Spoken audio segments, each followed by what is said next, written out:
You are watching Slime Recap. This is the story of Okita, the weakest hunter ever recorded in history. A -F rank hunter. One fateful day during a raid, Okita was betrayed by high-ranking hunters who used him as bait to lure monsters. Facing what seemed to be his last moments, his luck took a surprising turn when he stumbled upon a hidden dungeon. Inside, he discovered something extraordinary: an unlimited gate card. Unlike normal hunters, who can have only one monster gate card, Okita gained the ability to wield an unlimited number of them. Along with this, he also unlocked a unique level-up card system, something impossible for ordinary hunters. Now that we've covered the backstory, let's dive into the video. It all started in a night when suddenly lighting starts to strike some buildings. Monster starts to come from the buildings that got hit by the lighting and starts to kill the humans. This phenomena occur all around the world at the same time. Every building that was struck by the unexplained lightning transformed into a den of monsters that attacked people. The transformed buildings became known as dungeons. To collect more information about the current situation, each country dispatched armed forces. But conventional weapons weren't effective against monsters, and even the militaries were forced to withdraw. Humanity is on the verge of destruction. However, appearing in front of the humanity that had lost all hope was the Awakeners, who could make use of items called gate cards. It's hypothesized that these gate cards were developed in secret after the dungeon phenomenon appeared. The Awakeners, who held the ability to use the cards that suited them, appeared one after another. So humanity obtained a method to counter the dungeons, and the Awakeners became in existence. Everyone admired. Soon, companies that scouted Awakeners and whose business was clearing dungeons appeared. In this world destroyed by dungeonization, the Awakeners' unknown rewards transformed into an elite occupation that gained vast rewards. Our MC's name is Okita Hikaru, who is an Awakener who has been in a company for 3 years, aiming to get a job in clearing dungeons. His father was killed by a monster that appeared in a dungeon. He was taking care of his sick mother and his little sister. As he was at a loss, so he bet everything into taking an aptitude exam for Awakeners. As he did the test, he passed it, but he has the lowest of the lowest rank. He managed to become an Awakener with the lowest score in history. Obviously, no company would ever hire an Awakener with such a low rank. So doing countless part-time jobs, he could barely manage to fend for himself day after day. But one day his luck turns good. Clearwater Inc., a large corporation that cleared dungeons one after another, was recruiting Awakeners. Okita Hikaru applied there, and luckily, he got recruited as a Awakener. Its first day of work as an Awakener has come. Okita Hikaru is very excited, but at the same time, he feels a little bit uneasy thinking about the unexpected dangers. In the first, the Okita Hikaru and some higher-level Awakener were assigned to raid a C-rank dungeon. The dungeon is in a building which was, previously, a pharmaceutical company. Okita Hikaru and his team has come to the 9th level of the dungeon. While they were searching for any monster activity, suddenly some goblins, which are F-rank monster, ambushed the low-rank members like Okita Hikaru and starts to kill them.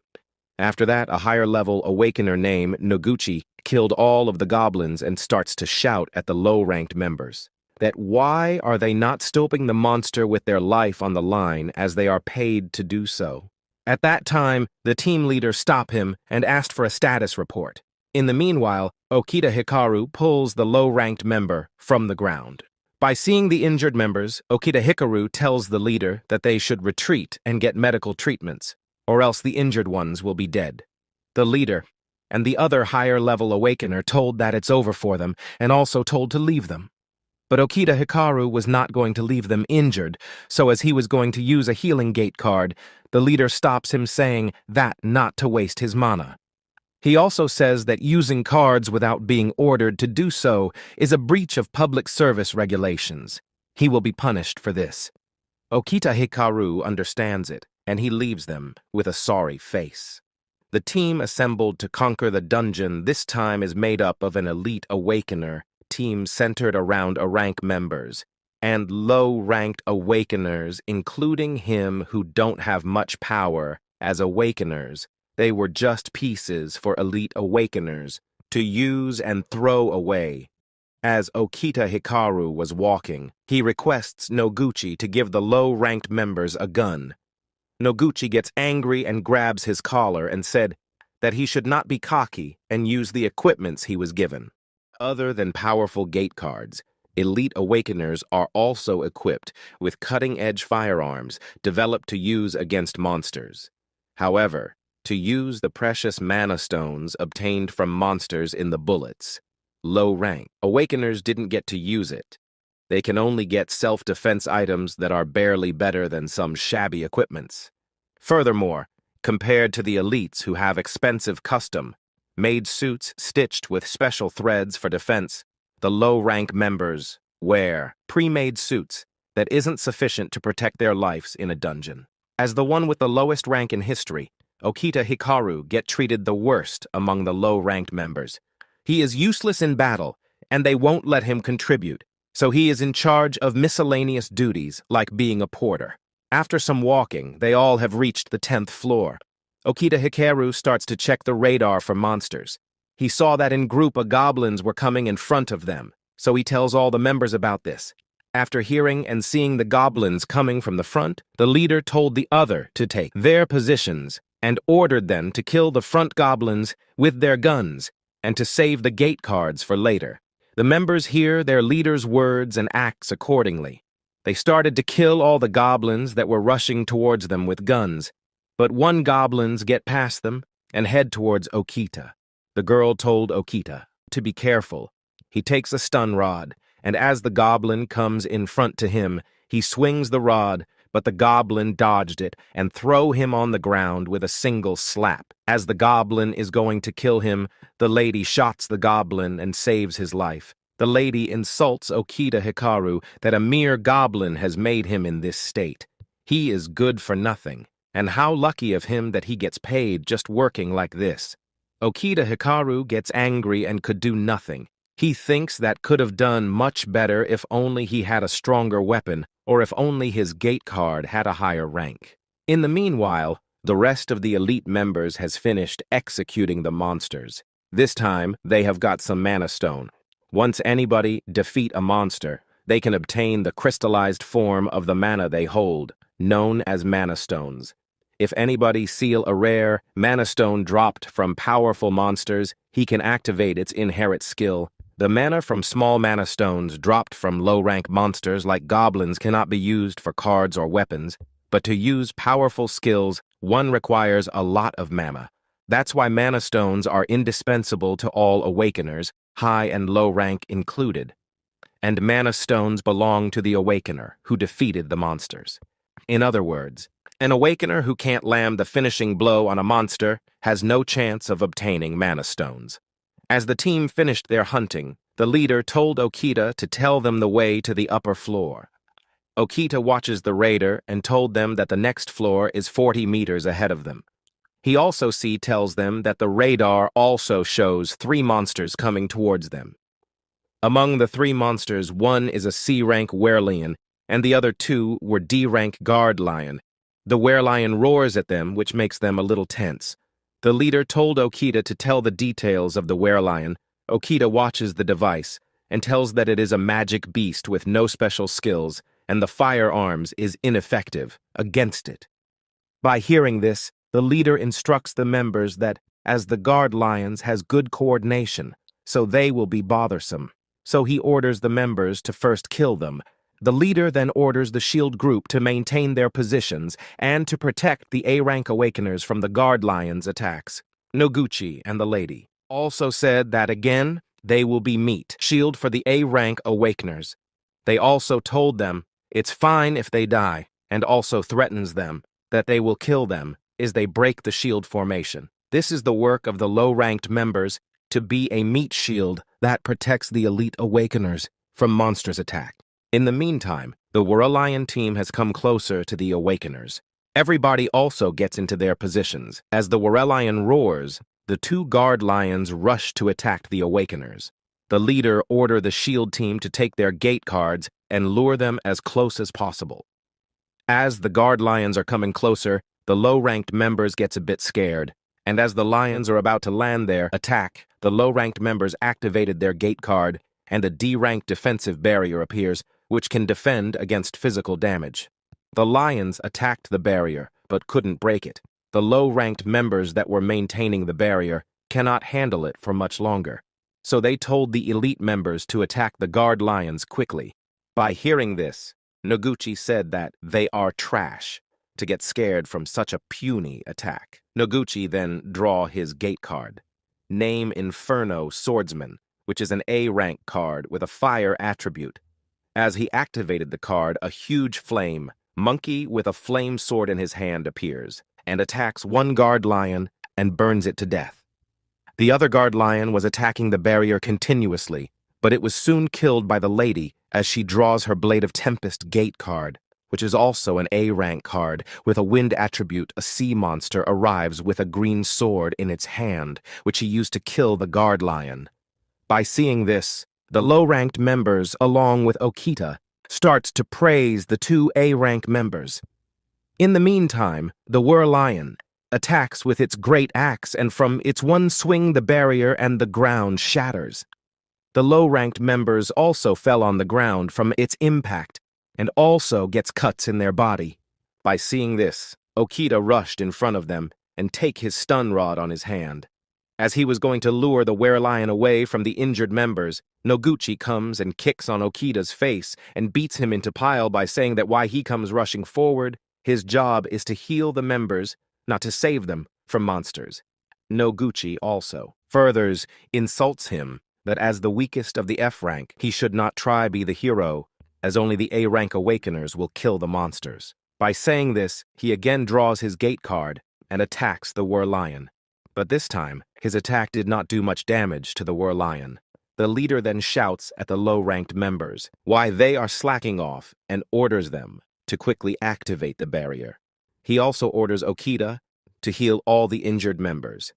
By hearing the leader's order, the members along with Okita work accordingly.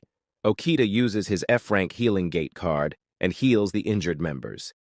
The healed members, along with the others, activated the defensive barrier.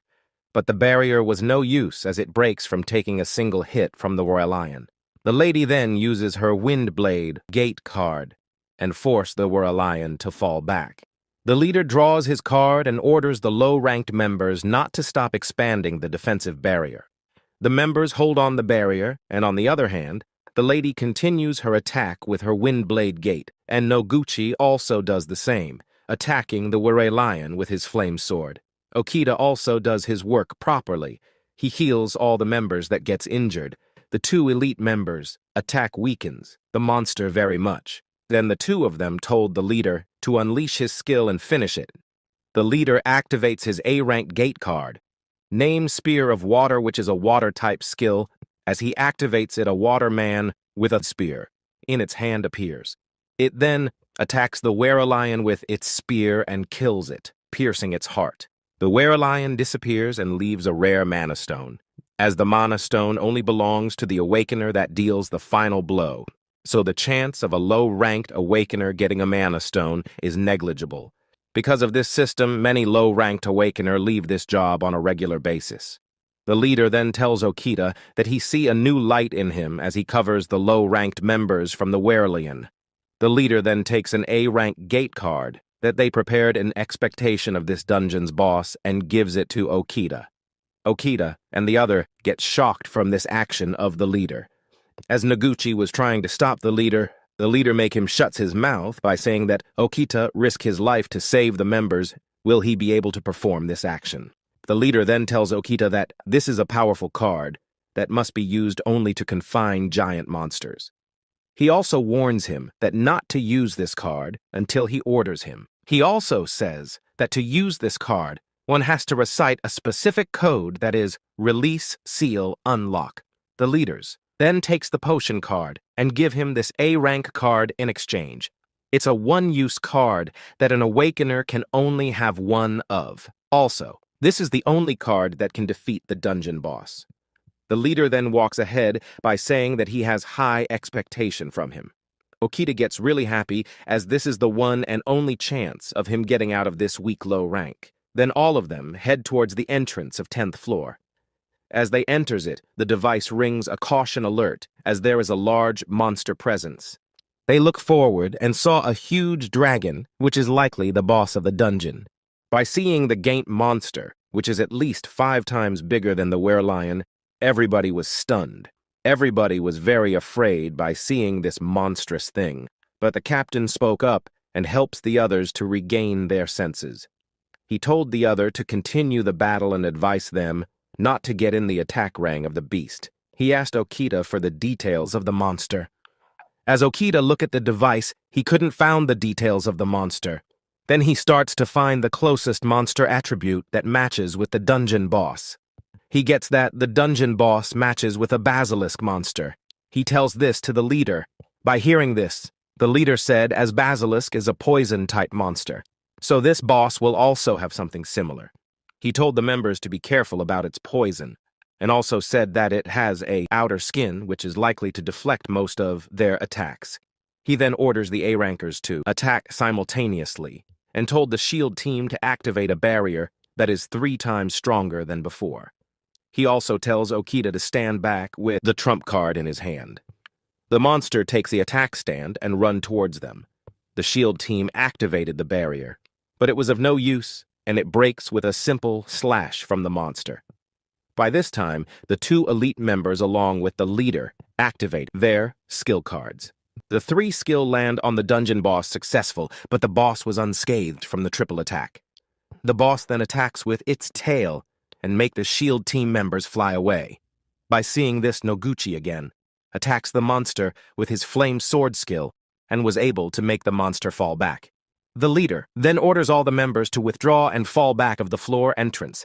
As everybody fall back, the leader told that this is the time that they need Okita's power. The leader asked Okita if he is ready to use the card, as to this card he has to get closer to the monster alone. Okita says that he is ready. By hearing this, the leader smiles and said that he was the one who chose him, and now he thinks that he did the correct thing choosing him. He also said to Okita that he counts on him. The leader then told the others that as Okita approaches the monster, the elite members will support him. As the planning was done, Okita rushes towards the monster, and the members starts their attack, while the 2 elite members were attacking the monster. With their skill card, the shield team members also didn't sit back, and attacks the monster with the mana. Guns, Okita dodged from all the monster's attacks and was able to get closer. He then activated the gate card. The card starts to glow and starts to radiate red light. Okita thinks that the card is working, but suddenly the ground under his feet breaks and he starts to fall. As he falls, he hits the ground. He didn't get any major injury. He gets up and looks at the surroundings. He sees that all the other teammates, he was the only one that fall while everyone is above. He also begs the leader to tell him that's going on. By hearing this, the elite members along with the leader starts to laugh by saying that he actually fell for that. Okita was so confused he was not understanding any things. The leader speaks up and said that the card he gave him was not a attack type. Rather, it is a trap card. Once it is activated, the ground under the feet collapses, trapping the user and the opponent. The leader also says that this is the only strategy to kill the boss monster, as it has a high defense. They cannot defeat it while attacking its outer skin. So the only possible way is to attack the monster mouth when the monster opens its mouth to eat. He also says that he was the one to delete all the information of the dungeon boss from the tablet, so that Okita could not get any idea about the boss, and he will be the meal of the monster.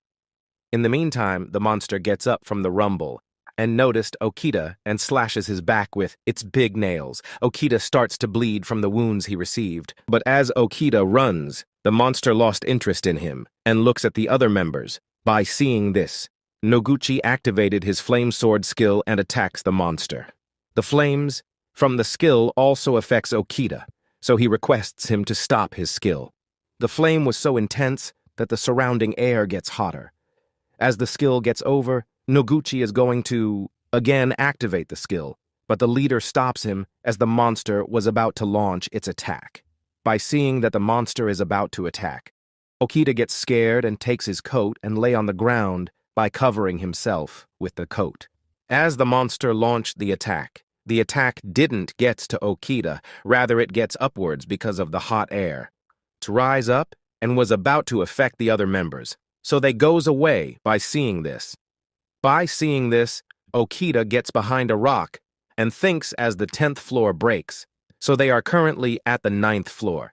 He remembers that there is a passage in the 9th floor, so he starts to look for it. After a while of searching, he finds the passage and quickly runs towards it. The monster noticed him and start to walk towards him. He's successful, gets inside the passage, but was very exhausted from the injuries he got. As he walks inside the passage, he comes to know that there is a dead end. He lost all of his hope, but a miracle happens to him when he places his left hand on the wall and a gap opens, and he saw a bright light coming from the other end of the gap, but he didn't know how to open it. In the meantime, the monster breaks the roof of the passage and get its head inside. Okita get hits from the falling ceiling and fells on the ground as the monster was about to launch its breath. Okita spread out his hand for the gap and shouts to open, and lucky the gap opens with the immense bright light. As Okita sees the bright light, he gets transferred into a different place, and as he reached the place, he faints away. After some time, he gets up and was amazed to see that he is still alive. He then looks around and found himself in an unfamiliar white room. He looks around and was shocked to see that the entrance and the dungeon boss is also gone. He then looks on the floor and sees the same pattern on the floor that is on the gate card. At the same time, he also feels that the entire room is filled with dense mana. He sees a bright light that is coming from the center of the room, so he becomes curious and starts to walk towards the light. As he reached there, he saw an altar, and as he placed his hand on the altar, a voice spoke up, but it was in a different language which was unknown for him. After some adjustment, the voice starts to spoke up in Japanese and asked if he desire power. By hearing this, Okita remembers about the betrayal he gets from the elite member and gets angry and told the voice to give him all the power it has. After the altar confirms the Okita's word, a blue light surrounds his body and starts to scan his body. As soon as the scan is completed, the wounds in Okita's body starts to heal and his eyesight also gets enhanced. The altar then says that now Okita's card will be exchanged with a higher card, but Okita didn't have any card in his card holder. The Awakener can only have one gate card, but as Okita exchanged his potion card with a one-time use tarp card, so he currently has no card. Okita feels hopeless as he has no card to exchange.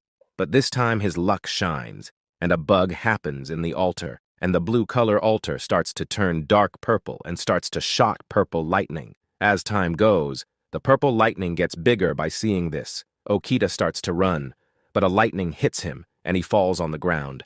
After a while, as he gets up, he sees that all the lightning is gone, but the altar has turned into a dark purple color. He goes towards the altar and asked it, where is the card that it will give him? As Okita says this, he feels a shake from his card holder. He then draw a card. It was a gate card that he has never seen before. As he was looking the card closely, suddenly lots of cards come rushing out from his card holder and stops in front of him floating in the air. He was shocked to see that. But then he thinks that this all happens because of the bug. He thinks maybe all of the cards are trash. So he pulls his hand towards one card and touches it. As soon as he touched the card, a purple lightning hits him and he gets a huge headache. In his head, he gets all the information of all the cards. After he gets all the information, he takes a gate card which has a twin dragon picture drawn on it. He then shouts the card name, Jet Black Twin-Headed Dragon Schwartz Doppeldrash, and activated. As he activated the card, a huge, twin-headed black appears. By seeing the dragon, he feels that the rank of this card is much higher than an A-rank card. The dragon then launched its attack, which breaks the ground. By seeing this attack, he gets a bit tense and thinks that if all the cards are this powerful. So he picks some cards, such as Magic Bullet Master, Barret Benodza, Silver Archer, Weissaber Born Schütze, Vortex of Raging Distorted Earth, and activated all of them together. He was amazed to see the destructive power of these cards. So he thinks that whether it is the dungeon boss or the elite members that throw him away, he can defeat all of them. After that, he again tries some of the cards, but catches his eye all the cards he used have power surpassing of an A-rank card.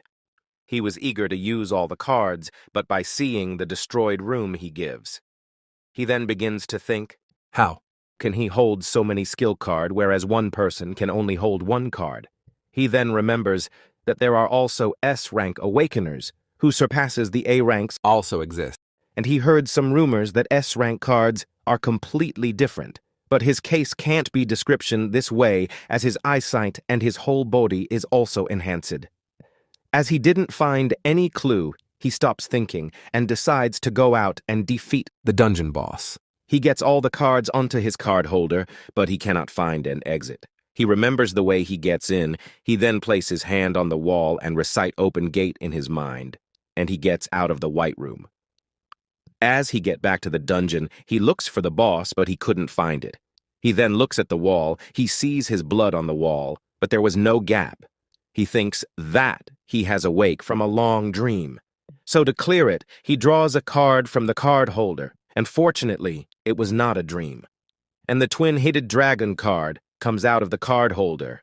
I see the card in his hand. He gets sure that all the things happened to him was real. So he starts to walk out of the passage. While walking, he heard battle noises and quickly gets there and see that the dungeon boss and the elite members are also present. They were fighting the boss. By seeing this, Okita gets angry. He activated the twin-headed dragon card, and the twin-headed dragon appears in front of the dungeon boss. The party members get shocked by seeing a dragon appeared out of nowhere. In comparison to the dungeon boss, the dragon is a bit larger. Okita then orders the left head to bite the dungeon boss' neck. The dragon does according to Okita's order. The leader and Noguchi get scared to see what is happening. Okita then gives his second order. He told the right head to launch its attack and burn the boss to ash. As the twin-headed dragon launched its attack, the dungeon boss also launched its attack. The two attacks collided, and the dungeon boss attack gets it. Direction changed, and it goes towards the party members. The attack lands on the high ground, where the party members were standing, and the ground breaks, from which the leader, Noguchi, and the other party members starts to fall. As the ground falls, the whole place gets covered with dust smoke. In the meantime, Okita gets down and stands beside the twin-headed dragon. Because of the smoke, he cannot see anything, so he thinks that the dungeon boss is unharmed. So Okita is going to activate his another date card, but as the smoke gets a bit clear, he was shocked to see that the whole neck of the dungeon boss is missing. He was so shocked to see that twin-headed dragon defeated the dungeon boss with just one attack. He praises the dragon for this. While he was praising twin-headed dragon, suddenly a voice spoke up which scared him. He also see that a panel has appeared in front of his face. The voice then said that the dungeon subjugation is completed. Okita recognized the voice. It is the same voice he heard inside the altar. The voice also says that the rank of jet black twin-headed dragon increased, and a title, Master of Dragons, is bestowed upon Okita. Okita was surprised to hear that the rank of a gate card is not fixed, and that a strong card as the jet black twin-headed dragon can get more stronger. He then takes a look at the panel, which he has never seen before. As he looked forward, he can see all the items info through the panel. As he was seeing the item among them, he saw the dungeon boss, Mana Stone. So he gets closer to it and takes the Mana Stone on his hand, and by seeing the panel info, he gets that this is a rare Mana Stone. He was so happy to touch a rare Mana Stone for the first time. He then thanks the twin-headed dragon for defeating the dungeon boss and call it back to its card. As he looks forward at the rumble, he can see the status of the party members that fall along with the ground, so he go towards them and found that all of them are unconscious. He then looks at the leader's info and see that his name is Taira Shigeru. He was also fallen unconscious. But after a while, the leader opens his eyes and is shocked to see Okita. He then asked Okita about the dungeon boss, and from where did the twin-headed dragon come from? Okita replies that he killed the dungeon boss. This reply gives a big shock to the leader. Okita then asked him why the hell did he deceive him, and he also gives death glare at him. The leader was sensing immense aura coming from Okita, so he starts to convince Okita that he was trying to deceive him. Rather, it was needed to make someone as a bait to kill the monster.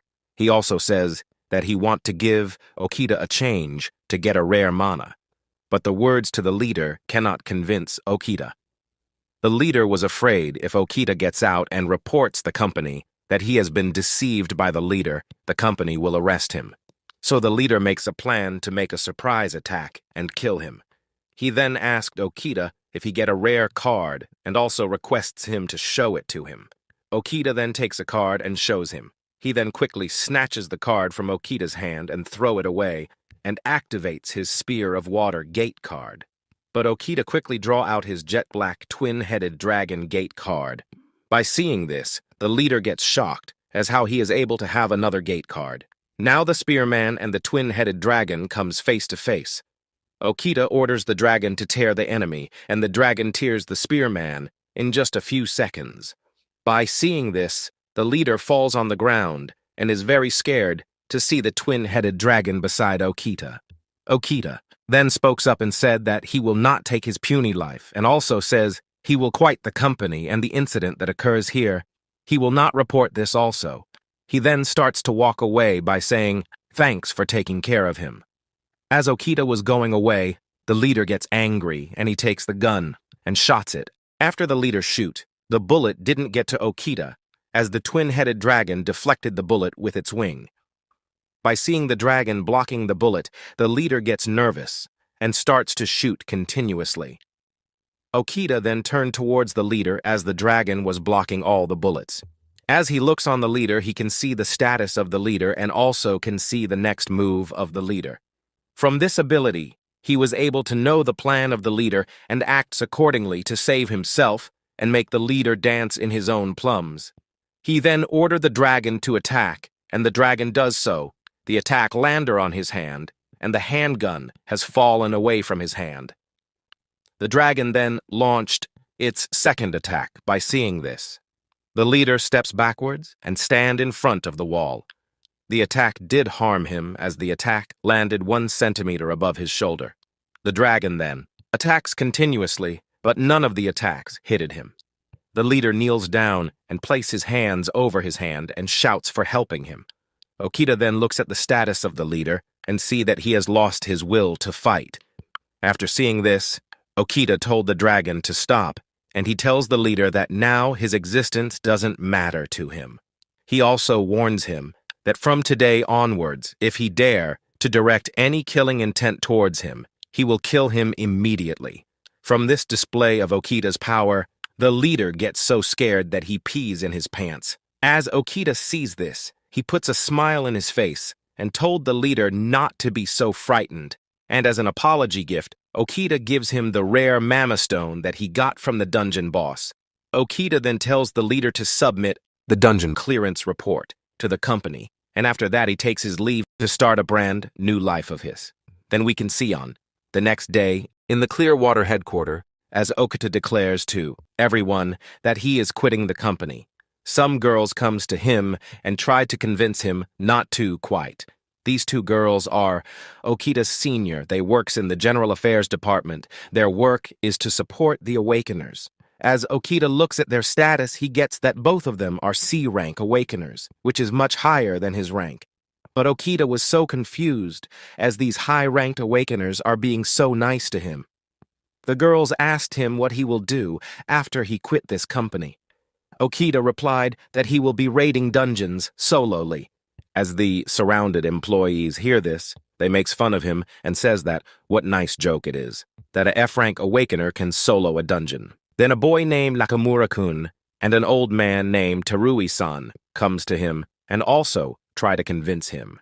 Okita now can see everybody's status, and from his, he can easily say whether a person is truly concerned about him or not. He then looks at the status of Terui-san and Nakamura-kun and finds that they both are F rank and are truly concerned about him. He now feels a little bit bad for these guys. As he was talking to them, he feels a dominating pressure from his back, and as he turns his head, he saw the director Serizawa. As he tried to look at his status, a red panel appears and said that it is unidentified. After seeing this, Okita thinks that the rank of the director above an A rank. Okita, who is the lowest F rank awakener, got his luck schnee in his first dungeon raid, and he gained many abilities. The first one is the ability to limitlessly use the gate carbs awakeners can originally only use. One at a time, this ability is alone, holds the power to make an awakener invincible. The second thing that he got is that the numerous extremely powerful rare cards he obtained that can pulverize a dungeon boss with a single attack. And finally, the eyes that allow him to see through his opponent's skills, abilities, and actions. This is the ability that helps Okita survive evil plan of the party leader, although he should have obtained a power that would greatly surpass those rank awakeners. But even with this powers, he cannot see the status of the director. This means the director Serizawa holds even more powers that his ability can handle. The director comes and stops the girls and starts to talk with Okita. At first, he greets Okita and introduces himself and said that though Okita is affiliated with his team, they didn't have a direct conversation. Director Serizawa is the most capable person in the Clearwater Company. He also best fit as a leader as he has, raises up the performance of many Awakeners team. There are countless A-rank Awakeners like Tyra and the others who are his subordinates. He doesn't usually personally appear on site or manage Awakeners. He also got some contacts in government and has a good relationship with the Prime Minister. And there are also rumor about him that his ability is much stronger than his communication skills. The director then speaks up and said that he didn't come to stop him, but he rather wants to hear the reason of him quitting this company, which is the best in this line. Okita then says that, as a low-ranked awakener in this Clearwater Company, he has to deal with a lot of indignation. By hearing this, all the girls get scared, and the director replied that he didn't think he had a subordinate who could express their opinions so boldly, and also said that he wished he knew this before he quit. The director then says sorry to Okita for interrupting him and says that he hopes that he achieves success through his efforts after leaving this company. The director also gives him a little bit warning, that is, if he gets in the way of the company, he will completely crash him. After that, the director takes his leave. Noguchi, the lady, and Tyra was also present there. Noguchi tells that what's the fuss, as Okita is quitting, which is a mere F-rank awakener. Noguchi then asks Tyra who he defeated the dungeon boss, while all of them were unconscious. By hearing this, Tyra gets angry and starts to leave quickly. After that, Okita gets out of the building, and he was thinking that where he would get a free dungeon, which he can clear alone. He then looks front and see an old man asking other to help him, but no one is hearing him. Then, as he sees Okita getting out of the building, he rushes towards Okita and asks him if he is an awakener. Okita says yes. Getting the reply from Okita, the old man holds Okita's hand and begs him to clear his dungeon. After hearing this request of the old man, Okita takes the old man to a cafe to hear more about his situation in details. As they sit in the cafe, the old man introduces himself. His name is Matsuda. Okita also looks at the old man's status and see that this man is not an awakener, and hence he has no skills. Old man Matsuda then says to Okita that his building has been dungeonized, and he wants Okita to clear it for him. After hearing this, Okita asked why he is not hiring any other high-ranked awakener from a reputable company. Old man Matsuda replied that he does not have enough money to pay a large company like the Clearwater. Okita then questioned that didn't free awakeners dispatched by the government come to deal with it. The old man replied that those guys are no good, they only want to extort money and have no intention of actually clearing the dungeon. And this is already his fourth time that he has wasted his million of yuan. Just with the retainer fees, although large corporations use their full power to clear high-reward buildings like skyscrapers and power plants. But places like community buildings and small apartments are lower on the priority list for clearing, meaning the paid rewards are also lower. Therefore, large corporations don't dispatch awakeners there. So because of that, people like Matsuda-san have no choice but to rely on awakeners of inferior quality. Okita then looks at the depressed face of old Matsuda and have many thoughts in his heart. Old man, Matsuda then says to Okita that he knows that it will be a trouble for Okita to dive into a dungeon without informing his company, but he has no choice to directly ask an awakener from a large corporations like Clearwater. By hearing the word of old Matsuda, Okita says that he has recently quit the Clearwater company and he is also looking for a dungeon to test his skills in as a free awakener. He also says that he didn't need a retainer fee and he requests old Matsuda to give him the dungeon. Matsuda gets so surprised by Okita's word that he stood up from the sofa. Okita rises his hand to the old man and introduces himself. And by shaking the hand of old Matsuda, he told him to show the way of the dungeon. After that, they went to the Matsuda-san's building. As they arrive there, they see Saki, who is the granddaughter of Matsuda-san. She was arguing with two awakeners who has come to take the retainer fees.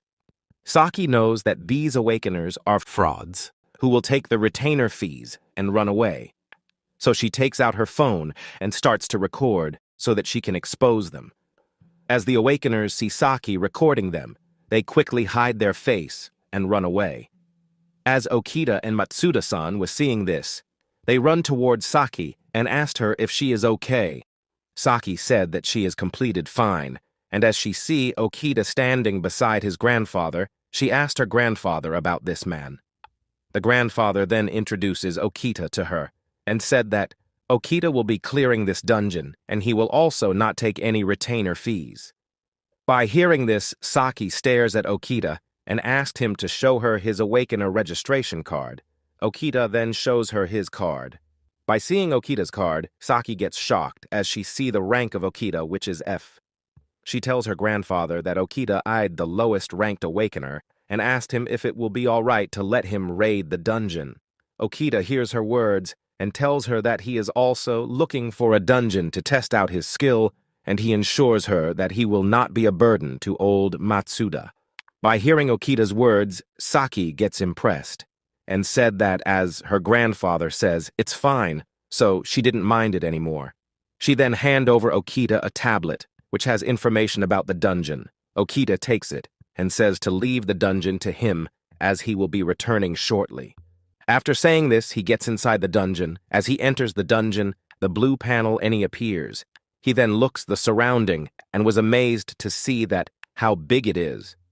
As he is walking in the dungeon, the blue panel again appears and said that there are monsters around him. Okita was impressed to see this function of the system, which can automatically detect monsters. Okita then finds that its abilities didn't stop here. It also shows Okita the location of all the monsters in the first floor, and also gives him a detail of all the numbers of each type of monsters. By seeing this, Okita gets excited and brings out all the cards from his card holder. He then chooses the Vortex of Raging Flames card. As he activates it, a giant flame skeleton appears. Okita then order the giant skeleton to burn all the goblins into ashes. The giant skeleton attacks, and a tornado of flame appears, which burns all the goblins. The confirmation of the death message appears. Other message also appears, which says that the rank of the Vortex of Flame card increases, and Okita has also got a new title, Master of Flames. After that, Okita feels a bit difficulty in breathing. At that time, an alert message appears, which says that there is a very low concentration of oxygen in the dungeon, and it was making hindrance in his survival. Okita is running low of oxygen as the flame attack of giant skeleton finish all the oxygen. Okita gets anxious. He needs to act quickly, or else he will die. So he summons another card. Okita thinks, Will this card work? Without giving it much thought, he draws the card and summons what appears to be a snow woman. Understanding the situation, she blows out some chilling air. Okita is still unsure if this will help regenerate oxygen on this floor or not. But due to the lack of oxygen, his hands and feet start to go numb. Soon enough, the system informs him that the floor's air is returning to normal. Okita's life is finally saved.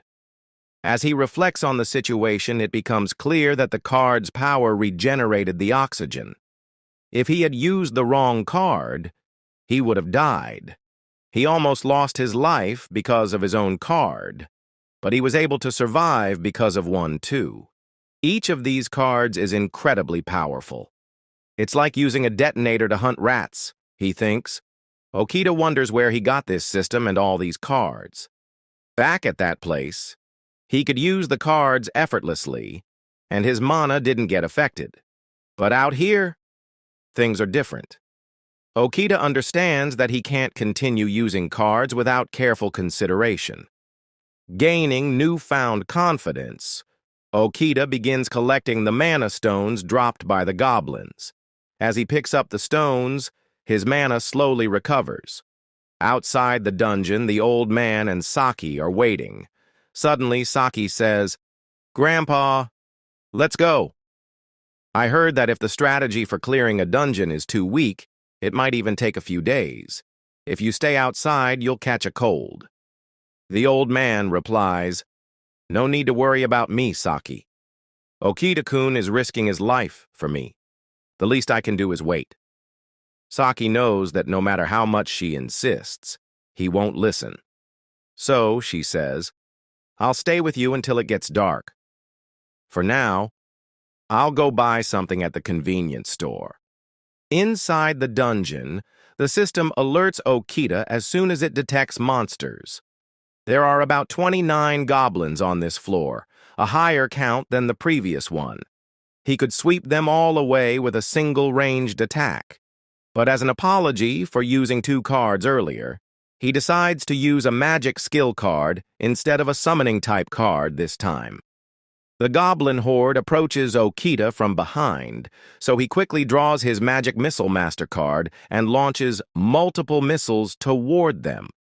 Each missile hits a goblin, defeating many one by one.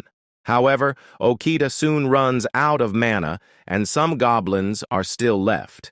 With no other choice, he uses his remaining mana, ignoring the system's constant warnings. Luckily, his little mana is enough to defeat the rest of the goblins. The system notifies him that his magic missile card has ranked up, and he has gained a new title, Shooter of Magic Missile. Okita sits on the ground, deep in thought. He's glad he managed to defeat the goblins before running out of mana. Does this mean my skills aren't enough to use this card? He wonders. He only used the gate cards 3 times, and it already drained his mana. He realizes that the card's mana consumption is highly inefficient. Still, it automatically shot down all the goblins on this floor without missing a single one. It performed really well. Resolving to continue, Okita begins collecting the mana stones again. Although the goblin's mana stones help restore a bit of mana, he knows that if he doesn't switch to a card with lower mana consumption, he won't make it to the boss. He thinks, is there a card that doesn't use ranged attacks? The thought of warrior or swordsman type cards comes to his mind, but memories of his old comrades who betrayed him make him hesitate. They used the same type of cards. Reluctantly, he draws a swordsman-type card. The card summons a cerulean swordsman, Harigana Shkakenbuffer. As soon as she appears, she demonstrates her abilities by cutting and stabbing the mana stones, showing her capability in front of her master. Okita is impressed. This is the perfect card I imagined, he thinks. As he moves to the next floor, another horde of monsters appears. Okita commands the swordsman to finish them. The water attribute swordsman uses her skill diligently, eliminating all the goblins with a single swing. Okita is thoroughly impressed with her skill, and the card ranks up once again. As he had hoped, this card consumes less mana. If things continue this way, the mana stones from the goblins should be enough to sustain him. Okita is motivated and decides to unleash the full potential of his card's abilities while rushing upward. He reaches the 4th floor and clears it effortlessly. Once again, his card ranks up, and he acquires the title Sword Swing, Introductory Catalog. The 5th floor is also cleared with ease. This time, not only does his card rank up, but he also receives a new skill. Okita and the Cerulean swordsman swiftly clear the 6th and 7th floors. However, on the 8th floor, they encounter a new type of monster, Hobgoblins rank D. These shielded monsters, though intimidating, are quickly defeated by the samurai, making them seem like a joke. Finally, they reach the 9th floor, where the boss awaits. For most hunters, it takes an entire day to reach this point. The system provides information about the dungeon boss, King Goblin, rank C. The King Goblin attempts to activate its skill, Fainting Roar, but before it can complete the move, its head is swiftly chopped off by the samurai. The fight is over in an instant, and the dungeon is cleared. Even while soloing, Okita found it to be a piece of cake, despite nearly dying earlier due to his own mistake. Still, the card's ability to grow stronger with use fascinates him. He's never heard of such a phenomenon before, and he's excited to see how much stronger this card can become. When Okita exits the building, Matsuda and Saki are shocked. Saki, surprised, asks, "Isn't this too soon?" She turns to her grandfather and says, "Didn't he just enter the dungeon?" Matsuda nods, replying, "Yeah, it's only been about an hour." Matsuda, feeling dejected, assumes Okita must have given up. Saki tries to cheer up her disheartened grandfather by saying, "Well, he was only an F rank after all." But Matsuda appreciates Okita's effort and thanks him for trying so hard. He then admits, "Unfortunately, I'll have to close my business." Okita slowly responds, "Actually, I already cleared the dungeon." Both Matsuda and Saki are stunned. Saki shouts, "You were only in there for an hour. I thought you were deceiving Grandpa." Meanwhile, Matsuda runs to check for himself. Breathing heavily, he exclaims, "The dungeon is gone!" This leaves Saki speechless. Matsuda praises Okita, saying, "You're amazing, our savior. How did you do it? Did you really do it alone? Are you someone who can clear a dungeon by yourself?" Okita, hiding the truth, responds modestly, "You could say it was a coincidence, a good match for this dungeon." After completing his task, Okita prepares to leave, but Matsuda stops him. "Why don't you try earning a little more?" he suggests. Surprised, Okita asks, "What do you mean?" Matsuda explains, "There's another dungeon I'd like you to clear." Okita questions, "Isn't this building the one you put your whole life into?" Matsuda chuckles, "I never said I put my whole life into just one building." He then leads Okita toward another location. Before they can proceed, Saki stops her grandfather, calling him out for being too brazen. "First, we need to thank him properly." She thanks Okita and apologizes for how overbearing her grandfather can be. Okita responds, "It's not a problem. This is a win-win situation for both of us. I can collect mana stones in the dungeon, so you're actually the ones helping me." Matsuda, fully motivated, urges Okita to head to the next dungeon quickly. Okita, eager to test his card's new powers, agrees. But just then, Okita's stomach growls loudly. Saki laughs and asks, "Are you hungry?" Without waiting for an answer, she grabs his hand and drags him to their house, determined to treat him to a meal. She asks, "Is there anything you don't like?" After Okita answers, she serves him food, while Matsuda happily shares a drink with him. Okita, feeling out of place, thinks, "What kind of situation is this?" As thanks for clearing the dungeon, Matsuda-san has invited him to his house, and Saki-chan seems oddly enthusiastic about making dinner for him. Okita praises her cooking, then asks curiously, This might be a little abrupt, but I'm curious. Are you two living together? Matsuda explains. Saki's parents, my son and his wife, were assigned overseas, but because of the Tokyo airport being dungeonized, they couldn't return to Japan. That's why Saki is living with me. The dungeonization of the Tokyo airport has had a tremendous effect on overseas travel. Since I lived alone, having Saki here has been a blessing. Okita shares. I have a mother and a little sister, but I haven't been able to see them for a while now. Saki asks, So you're living alone? Matsuda laughs and adds, Why don't you stay the night at our place then? Saki says, Grandpa, that would be troubling, Okita-san. Later that night, while walking home, Okita reflects on Matsuda-san and Saki-chan's close family bond. This once again makes him realize that by clearing dungeons, he can save families like theirs. Remembering his own family, he calls his mom and says, I quit my job at the company today. I'm fine. I'm thinking of freelancing for the time being. The next day, they arrive at Matsuda's third building. Okita is a little surprised to see Saki-chan there since she's usually at school during this time. She says, I'll be heading to school now, but Okita-kun, since you said you're living alone. She hands him a lunchbox and quickly runs off. Matsuda, overhearing, chuckles. She woke up early just to make that. Realizing it's a bento, Okita thinks, is a dungeon really a place to eat a bento? With renewed motivation, Okita enters the dungeon to clear it. The monsters in this dungeon are also primarily goblins. The interior looks similar to the dungeon from yesterday. They still haven't figured out how dungeons appear yet. Previously, the government tried to predict dungeon appearances, but their efforts were unsuccessful.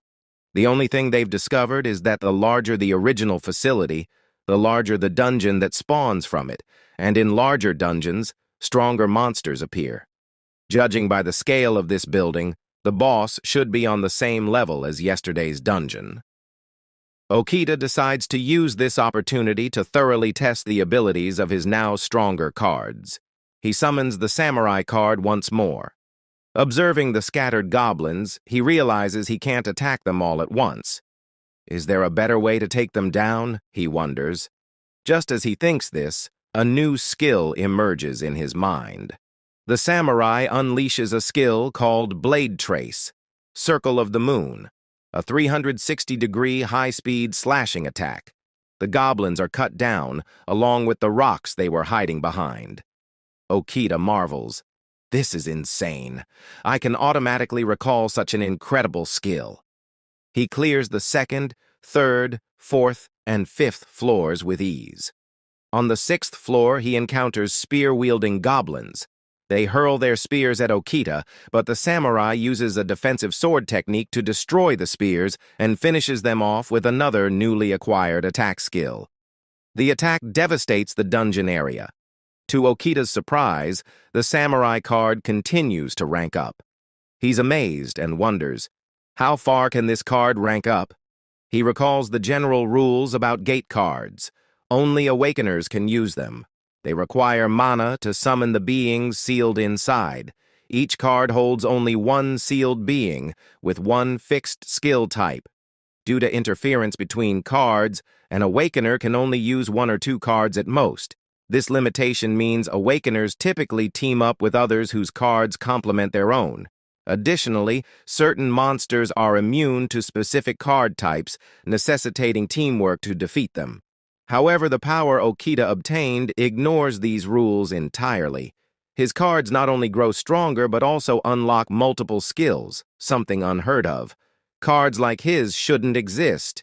He thinks, these cards make clearing dungeons a breeze. But what if a dungeon appears that even these cards can't handle? At the 7th floor, Okita encounters the boss, a C-rank monster, higher than yesterday's boss. He wonders, do buildings of similar scale spawn similar types of monsters? Since the boss is still far away, Okita opts for a ranged attack. Summoning the samurai, he commands, Unleash thunder from your sheath, divine speed sword draw. The attack is an instant kill, even from a distance. Okita grins. To think such amazing cards and skills are mine. After defeating the boss, he exits the building and presents the boss's mana stone as proof of clearing the dungeon. Matsuda, overjoyed, optimistically runs toward the next building. Okita tries to stop him, saying, "Hold on, I want to eat the bento Saki-chan made for me." Okita continued clearing dungeons one after another. Over the next 3 days, he successfully cleared all the dungeonized buildings owned by Matsuda-san. In total, 8 buildings were cleared by Okita. After his hard work, he found himself surrounded by Matsuda and Saki at the dining table. He hadn't imagined he would ever feel so fulfilled again, especially after being treated like he was disposable in the past. Matsuda praised him, saying, "Thanks to you, many of the stores in those buildings can finally reopen. You're not just my savior. You've helped countless people." Okita replied humbly, "It's not that big of a deal. I was merely doing my job as an awakener." Matsuda then said, "What do you think about living at my house for the time being?" "I feel like I haven't thanked you enough. I think Saki would also be delighted." Okita smiled and said, "After meeting the two of you, I've realized something important again. There are many people in this world suffering from unseen disparities and discrimination. As an awakener, it's my duty to help those people. That's why I want to clear the next dungeon as soon as possible, for their sake." Matsuda nodded solemnly. "That's how it should be. I'm sorry for holding you back. I'll pray for your luck in battle, Okita-kun." With that, Okita bid them farewell. Later that day, Saki came home from school earlier than usual. Anxiously, she asked, "What about Okita-kun? Where is he?" Her grandfather replied, "I just saw Okita-kun off. As an awakener, he has to travel continuously to protect people." Saki looked down, her expression uncertain. "Do you think we'll meet him again?" Matsuda placed a comforting hand on her shoulder and said, "I hope so, Saki." Brave people like him are always drawn back to those who believe in them. Back at the Clearwater headquarters, where Okita used to work, the weekly dungeon clearance report had just arrived. As one of the clerks reviewed it, she noticed something unusual. No large dungeons had been cleared, only 2 medium dungeons. But then, 8 small dungeons that were neglected for a long time were cleared, she muttered in surprise. It was shocking, as clearing that many dungeons in such a short period seemed impossible. Is it just a coincidence that a bunch of them were cleared in the same area? She wondered. Even for small dungeons, clearing 8 in 1 week is unheard of. Could it be that one of the large corporations dispatched a team? Curious, she checked the registered data and gasped in shock. Okita Hikaru? An F- rank hunter cleared all of them? As someone who had worked alongside Okita, she knew he wasn't a strong hunter. Her reaction caught the attention of her colleagues, who gathered around her desk. "What's wrong?" one of them asked. "Is this Okita the same Okita we used to work with?" she asked, trying to confirm. However, none of them seemed surprised. "They're just small dungeons, right?" one of them said nonchalantly. "Only goblins and weak monsters show up in those." Another added with a mocking tone, "That Okita guy is really something, isn't he? Earning pocket change by clearing small dungeons? That's not something I'd ever waste my time on." Hearing this, Yuriko felt irritated. She stood up abruptly and walked away, unable to bear their dismissive attitude any longer. Even though they were young, her co-workers were already tainted by the large corporation's mindset. They mistook the company's brand power for their own abilities. Even for small dungeons, they don't realize how amazing it is to clear 8 of them within a few days, Yuriko thought. She couldn't shake her curiosity. What actually happened? Was Okita scouted by a strong independent team? But that doesn't seem right. Okita-kun only has an F-rank recovery ability. I can't imagine any strong team inviting him. Moreover, if he were part of a strong team, wouldn't the clearance records reflect that? Yet every record listed Okita as the one who cleared the dungeons.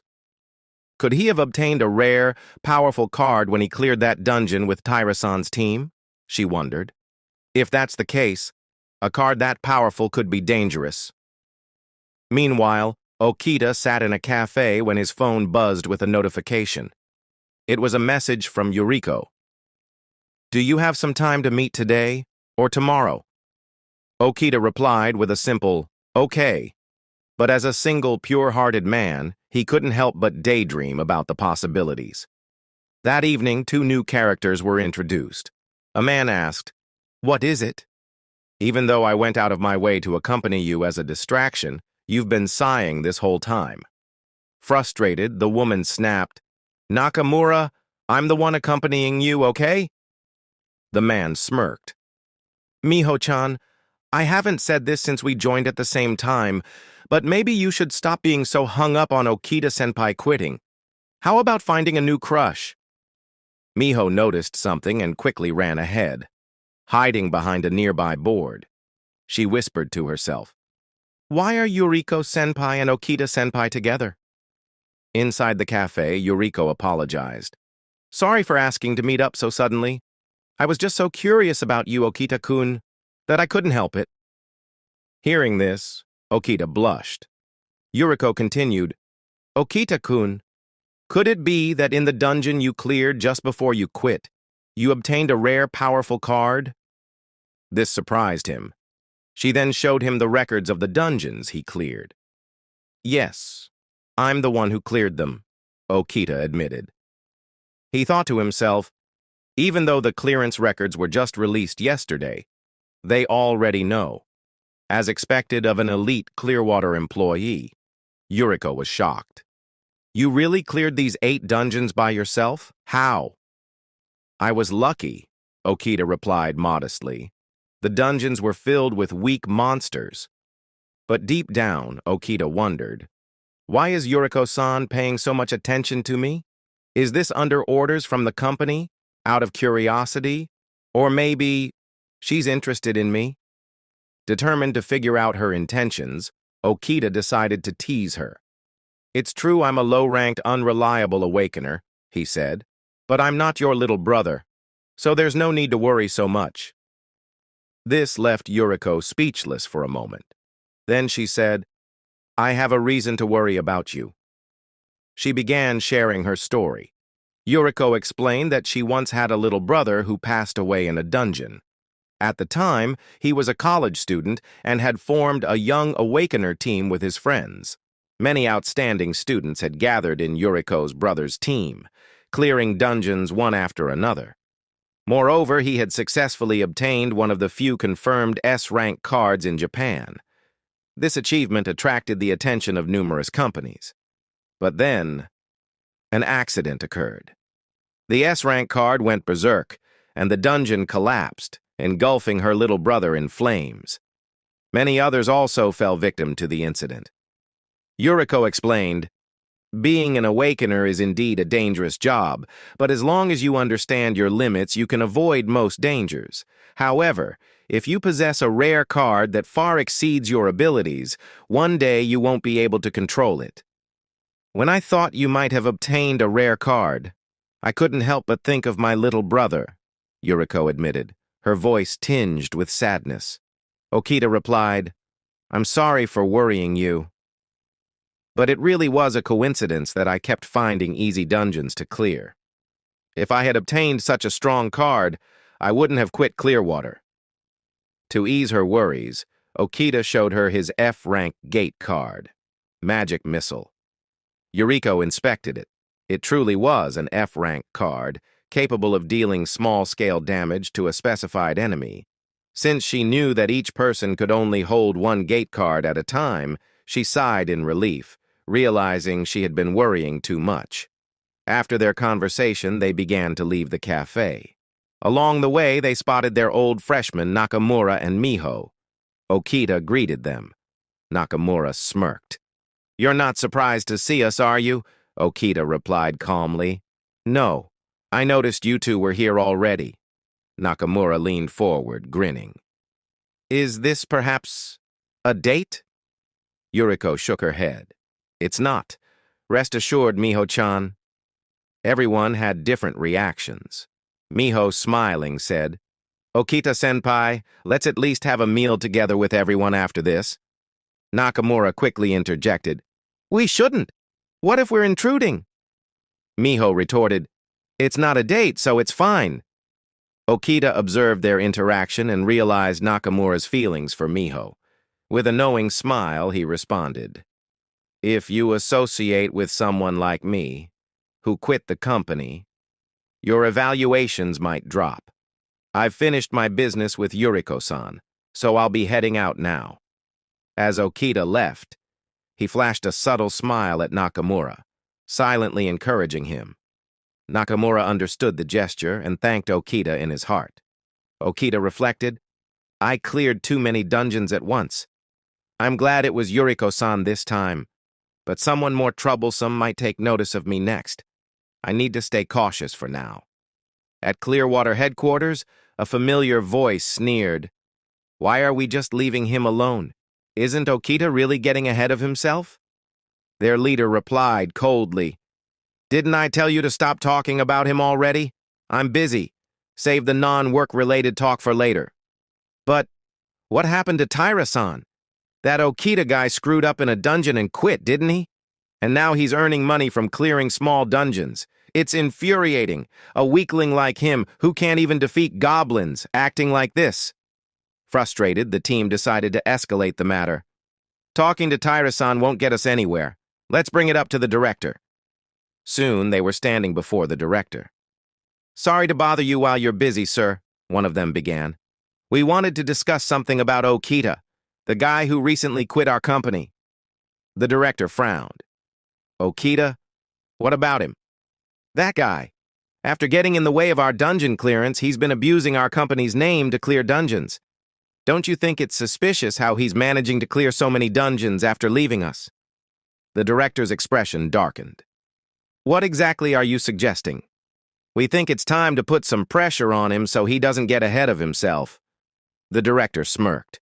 Well, if you're going to use our company's name, make sure to crush him completely. Meanwhile, at the jurisdiction of the Awakener Supervisory Board's Dungeon Public Corporation, Okita was exploring new dungeon requests. This organization, managed by the government, allowed freelance Awakeners to receive permits to enter dungeons. Okita retrieved his gate card but was shocked to find that he wasn't eligible to participate in any dungeons. Confused, he checked other available cards. Puzzled, he approached the general information counter. Excuse me, he said. It seems like there's a bug in the terminal. It's not displaying any dungeons I can delve into. He takes Okita's information and begins checking the records. After verifying, he says, You're the one who quit Clearwater, right? Okita replies, Yes, I quit last week. So I should be listed as an individual.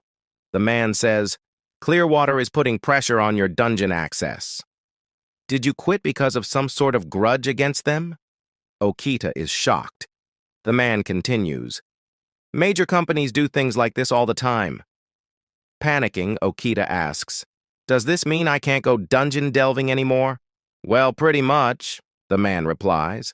Just then, new dungeon information appears on the screen. The man says, It looks like this is the only dungeon they're letting you see. But if you choose to participate, you'll be in competition with Clearwater for it. He explains further. A contested case means multiple teams will compete to clear the same dungeon. The dungeon owner is required to offer more rewards than usual to incentivize participation. This method is typically used for large dungeons to increase the chances of success. Okita quickly realizes their objective. They want to crush me. Allowing him to compete against Clearwater's elite Awakeners is a deliberate provocation, hoping he won't dare to participate. This is the downside of hiding my true strength from others, Okita thinks. But instead of backing down, he decides to accept the challenge. The dungeon is a C rank, formed in the former headquarters of a foreign food chain. Upon arriving, the Clearwater team notices him. One of the men asks, What happened to your glasses? A woman taunts. He probably doesn't have the money to replace them. The man laughs. To think you'd accept a contested case against Clearwater. Are you underestimating us? Another adds, we came here first, so take another route to clear the dungeon. Any route other than the normal path leads straight to monster nests. They start mocking him further. Want to bet how long it'll take him to give up? 30 minutes? No, maybe 15. Okita feels ashamed that he ever admired these people, even for a moment. Opting for a different route, Okita soon encounters a group of mad ox monsters. Calmly, he summons his samurai card and easily defeats them. As he advances, another group appears. Monsters resembling Sagittarius, but with bull skull heads, charging toward him. However, they are no match for Okita and are quickly dispatched. Before long, Okita reaches the 11th floor. On his way, he doesn't see any other hunters. Commanding his samurai to finish off the dungeon boss, Okita clears the dungeon entirely. Meanwhile, the Clearwater team is still stuck on the 3rd floor, struggling with side monsters. Exhausted, one of them complains, "We thought these would be goblin-level monsters, but they're much tougher. Fire-based attacks barely work against them." Another adds, "At this rate, it'll take us another 4 or 5 hours to reach the boss floor." The woman wonders aloud, "How is Okita doing?" The man scoffs, "If we're struggling this much, he must have already given up." He kicks one of the employees and barks, "Break time's over, let's keep advancing." To their shock, the dungeon suddenly resets to its original state. What? No way! Did someone already clear it? They exchange stunned glances. Could it really be Okita? Okita takes the elevator down, which takes longer due to the dungeon's 11 floors. He understands that once the dungeon boss is defeated, the dungeon loses its mana and collapses. This process restores the building to its original state. Defeating the boss without destroying the building is why Awakeners are necessary, he thinks. As Okita reaches the ground floor, he notices the Clearwater team preparing to leave. Quietly, he starts heading out, but they stop him. Okita smirks and mockingly says, "Senpai, why are you all still on this floor? You were so slow that I went ahead and defeated the boss for you." His words leave them speechless. Okita walks away, leaving them fuming. The Clearwater team refuses to believe that Okita cleared the dungeon so quickly. "He must have found a shortcut. There's no way he fought through all those monsters," one says angrily. Another adds, "Yeah, maybe there was a hidden route with fewer enemies." Frustrated, they vow, "Next time, we'll pull more strings and make sure he has to enter the dungeon with us. We'll bring more people and clear it before he does." Okita returns back to the government supervisory office. The employee is shocked that Okita is the one who cleared the dungeon, not someone from Clearwater Company. As a proof, Okita presents the boss monster crystal. Then Okita asks, "Do you have another dungeon for me to enter?" The man hesitates while saying, "There's another contested case with the clearing water again." Okita quickly accepts this. The man asks, "Are you sure? You won't regret it?" Scene shift quickly to the dungeon. It's a dungeon boss boarhead, a B-rank monster. By using his samurai card, he defeated it again in one hit. Once again, Okita taunt then, "Sorry about today as well." The same thing happened once again, and same Okita taunt them. Back to the Clearwater headquarters. The guy is extremely furious and kicks on a dustbin. The lady says, "It's kinda bad that we still can't crush Okita despite using Director Serizawa's name.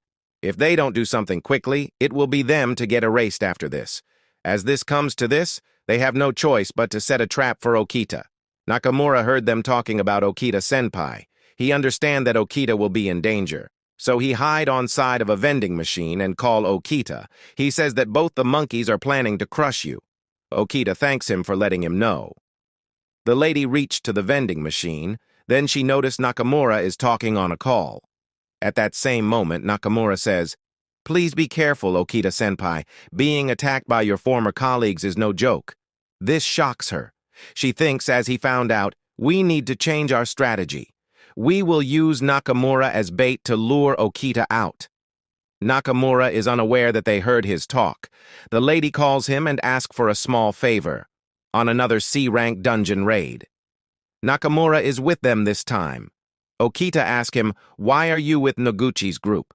Nakamura says, "They invited me after our call." At first he thinks it was a little weird though, but he also wants to increase his accomplishments and show off to Miho. Okita warns him to be on his guard from them. Noguchi shouts, "That's enough of your touching reunion," and once again challenged Okita. This time they are going to clear this dungeon first. Okita thinks, maybe I should let them clear the dungeon today. But somehow he feels uneasy. So he decides to reach first. Once again, Okita easily reached to the boss floor. A dungeon boss, a doubling horn, B+ ranking monster. Okita doesn't why the Clearwater group is so late, even though he cleared their path for them. Then his system notifies that other Awakeners have arrived on the 11th floor. Noguchi asks, "Where's Okita?" Nakamura says, "Looks like he's not here yet." They thought, this time, they will win, while Okita observe everything from hiding. Noguchi acts like a kind-hearted man and wants his juniors to clear it. He says Nakamura to use the card I gave you earlier. This will deal a huge damage against the boss. Nakamura follows their order. Okita quickly noticed that it is the same card, the explosive card. As Nakamura moves near to the boss, both Noguchi and the lady defend against the boss. Okita rush to save Nakamura. They command Nakamura to use the card. He followed the order. In order to save him, Okita summoned his samurai card. His samurai killed the boss monster along with cutting the trap card, but still got caught on the explosion. Noguchi and Hirayama both are fallen on the rock, unconscious. Okita thinks, just like they did with him, they wanted to make Nakamura act as bait for the dungeon boss. Just how many Awakeners have they sacrificed until now? Nakamura starts regaining his consciousness. As soon as he opens his eyes, he gets shocked and shouts, "Okita-senpai, why are you here?" Okita gets some relief. Nakamura is confused and asks just what happened. Okita explains, the card they made you use was a trap card that would collapse the dungeon. They planned on making you into bait for the boss to defeat it. So those two weren't just doing this out of a sudden act of kindness, Nakamura says. He asked Okita, how did he defeat the dungeon boss? Okita says the trap card went berserk and defeated the boss. Let's just leave it at that. Okita also gives the mana stones to him, as long as he report that he himself defeated the boss. Nakamura refused to accept this. He gets slightly angry and says, "Please don't make a fool out of me. I will achieve success with my own abilities, not as leftovers. Now, before they regain consciousness, please leave quickly. I won't lose the next time we meet." Okita accepts this, realizing he may have wounded Nakamura's pride. Okita hopes that with this, Noguchi and Hirayama will finally stop bothering him. Back at the Clearwater building, their director demands, "What have you been doing for the past 2 weeks? What have you accomplished while a lone F-rank Awakener has been using Clearwater's name?" Furious, he continues, "Do you know how much A-rank hunters like you are paid? If the value of your work is less than a small fries, what's the point?" Yuriko knocks on the door and nervously says, "There's an emergency executive meeting. They've asked for your participation as well." As the director leaves, Noguchi breathes a sigh of relief. At the meeting, the managing director announces, "There's good news. This morning, the government disclosed the Tokyo Airport dungeon subjugation request to the public." Everyone gets excited upon hearing this. Up until now, the major companies had kept each other in check, preventing any real action. But now, with open recruitment, they could challenge the Tokyo Airport dungeon fairly.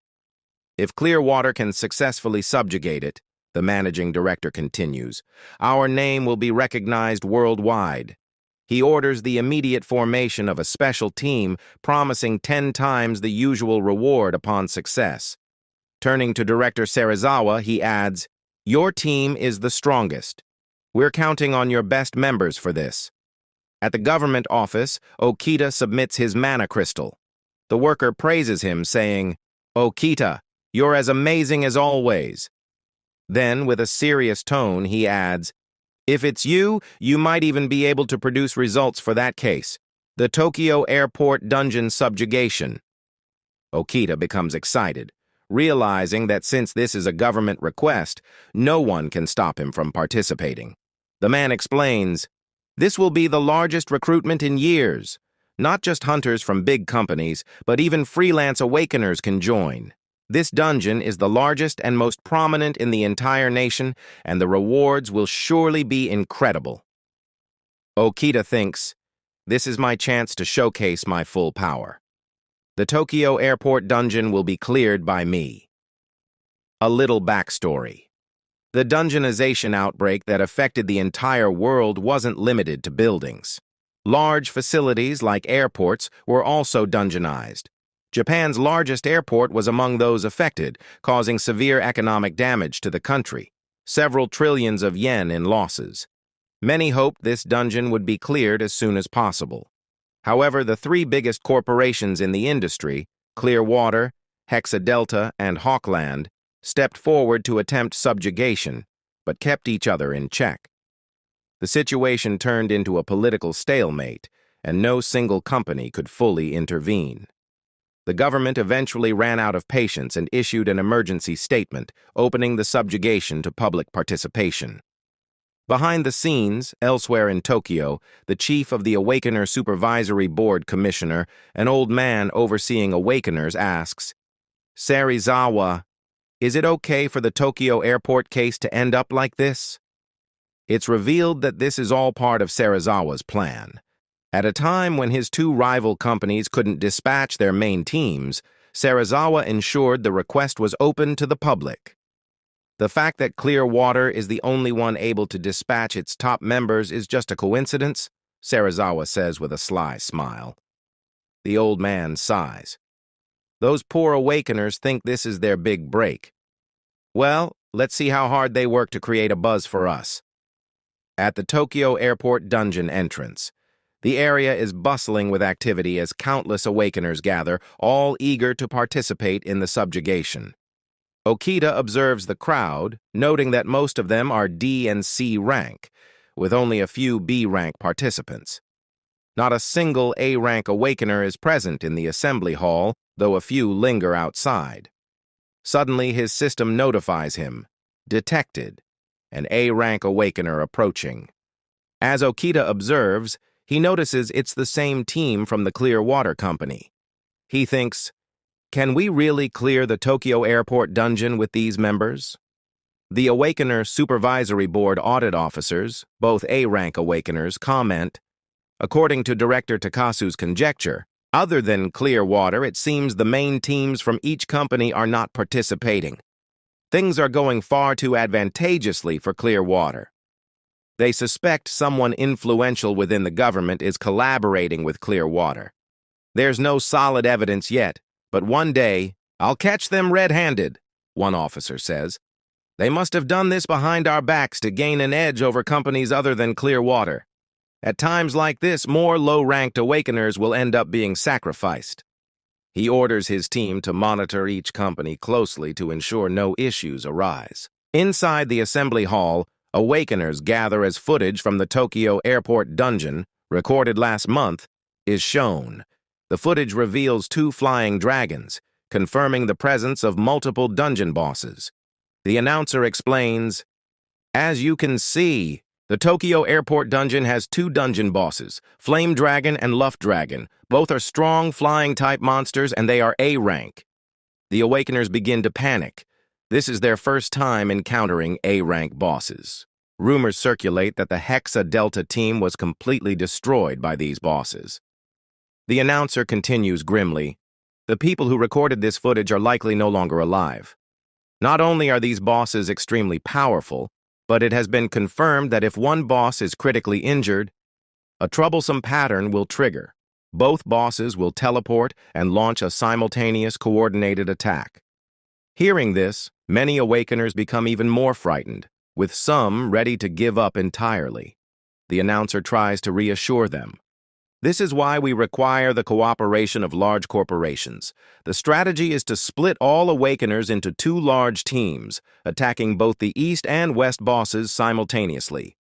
This plan, designed to reduce the risk of facing both bosses together, motivates some of the Awakeners.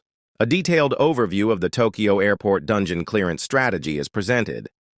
The Awakeners will be divided into two teams to attack the east and west areas simultaneously. Even so, A-rank bosses remain the strongest class in the country, so the teams will include the best-performing members from each large corporation. Okita is assigned to join the freelance Awakeners in the West Wing as a support member. Suddenly, Nakamura approaches Okita. Okita asks, "Are you participating with Taira's team?" Nakamura replies, "No. Somehow I ended up as the leader of an independent team."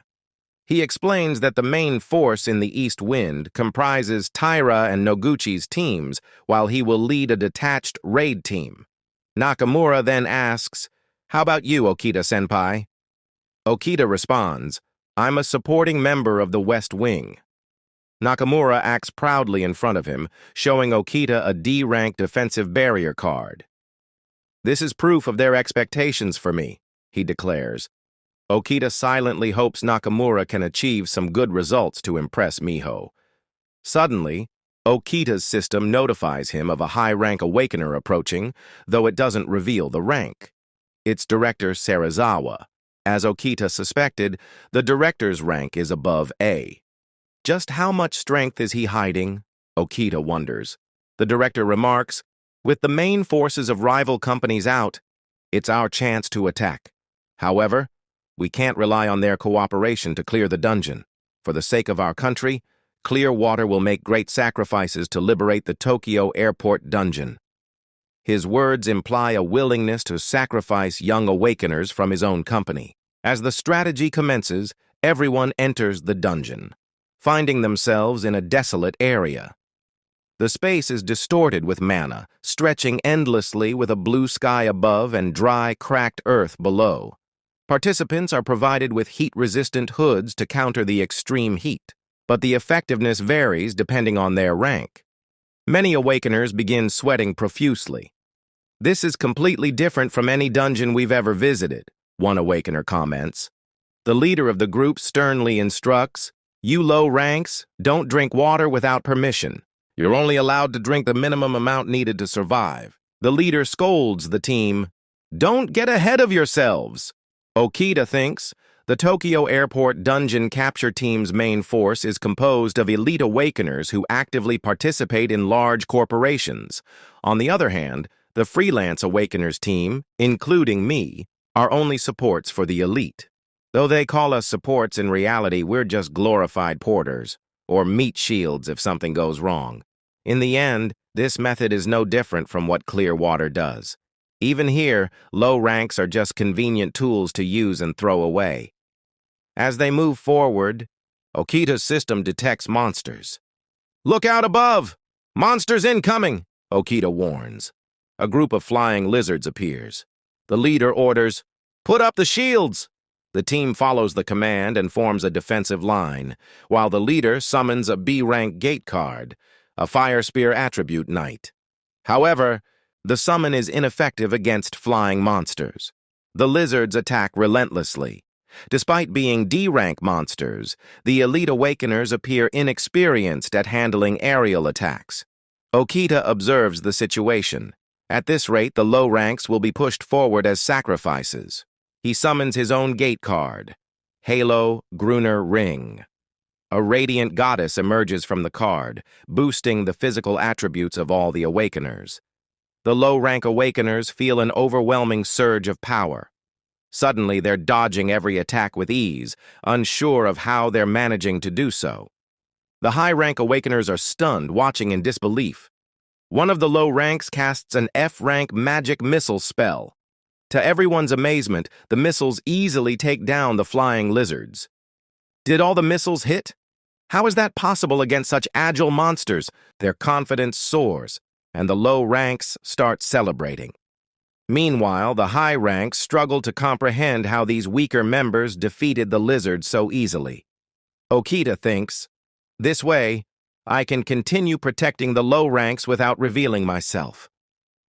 The low ranks keep defeating the lizards. gathering mana crystals from their fallen foes. They ask the team leader, "The mana stones belong to the Awakeners who defeated the monsters, right?" "That's correct," the leader confirms. The low ranks cheer with excitement. For one of them, this is the first time they've ever obtained a mana stone. Okita's system detects another wave of monsters approaching. "The second wave is coming," he informs the team. The now confident low ranks eagerly step forward. "Please leave this one to us too. We'll show you how the support members defeat monsters," they declare, charging at the second wave. This time, the number of monsters is greater. Okita decides to allow his skill free for all to be used again, but chooses to rely on it for himself this time. With the help of his gate card, even low-rank Awakeners can fight on par with C or D rank monsters. He wonders, what would happen to this card if I used it multiple times? Summoning the goddess again, he enhances his own physical attributes. The effect amazes him. It feels like he's using someone else's body. The flying lizards attack, but Okita swiftly dodges their strikes and uses his own magic missile card to finish them off. The system notifies him that all the monsters have been eliminated. Okita thinks, at this rate, clearing the West Wing will be a piece of cake. Okita begins searching for the boss. Soon, his system detects it, over 30 minutes away. However, the mana signature he senses is similar to that of the East Wing's boss. Then he notices something alarming. There's a third boss in the dungeon. Okita thinks anxiously, if the third boss appears while we're fighting the East and West bosses, it'll be chaos. But no one will believe me if I tell them there's a third boss. They wouldn't take me seriously. He resolves, if that's the case, I need to take this chance while the clearance is ongoing to defeat the boss myself. Knowing that his physical enhancement will last for a while, he decides to act. No one will notice if I slip away. Using one of his cards, he moves swiftly toward the boss's location. His body feels as light as a feather, allowing him to cover significant ground in a short time. Even his support skills seem extraordinarily powerful now. Upon arriving at the location of the nearest boss, Okita senses mana but sees nothing. Based on the blueprint of the airport, this spot is the midpoint between the east and west areas. Suddenly, his system detects an abnormality in the space around him. Okita notices a strange distortion in the space around him. He thinks for a moment, then decides to take action. Drawing his samurai card once again, he commands, "Slice it open!" The summoned samurai obeys, slashing through the distortion with a single precise strike. As the distortion tears apart, Okita steps back, bracing himself. What he sees next is nothing short of astonishing. The system immediately notifies him. Anomaly detected. A new dungeon has appeared. Okita's eyes widen in disbelief. Another dungeon? Inside a dungeon?